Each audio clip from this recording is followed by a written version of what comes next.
Looking at these pictures, it's hard to believe that Wuhan in China is a city with a population of 11 million. That's nearly half of Australia in one city. And while the streets are usually full of cars and people, right now they're abandoned.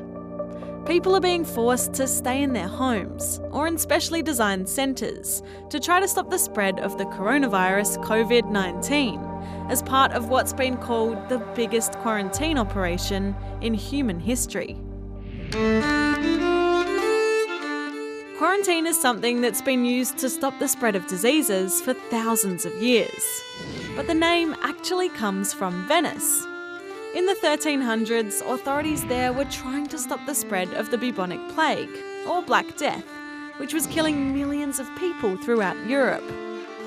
So they ordered that all passengers on arriving ships had to wait on board for 40 days, or 40 giorni, to make sure they weren't sick.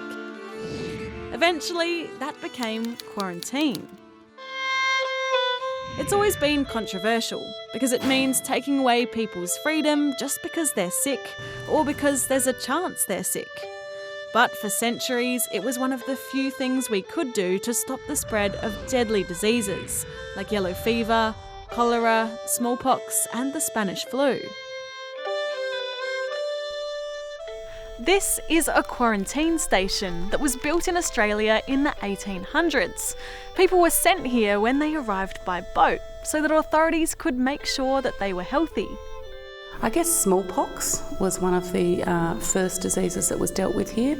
They had an outbreak of bubonic plague in Port Adelaide, and then you had Spanish influenza after the First World War. So it was to remove people who were potentially bringing disease into the port and therefore Adelaide from the general population until they were deemed safe. The last passengers were quarantined here in the 1960s. Definitely by 1979-80 it had completely shut down. Lyndall says that's because we got better at treating diseases with things like penicillin and vaccines. These days when we talk about quarantine, we're usually talking about this.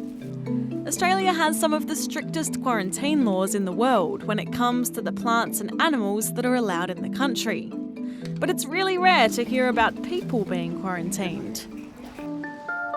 The reason it's happening now is because there isn't a vaccine or a cure yet for COVID-19, and governments around the world want to try to stop it from spreading.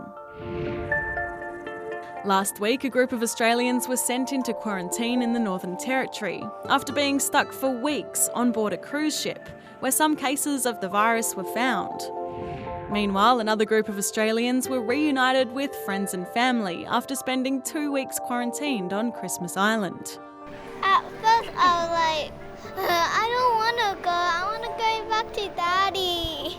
But most said the experience wasn't too bad in the end. It was good, it was much better than expected. We're just glad to be back to go to school and work. Actually really good. Made some new friends and actually enjoyed the place. Back in China, lots of people are finding their own ways to get through their time quarantined from friends and family.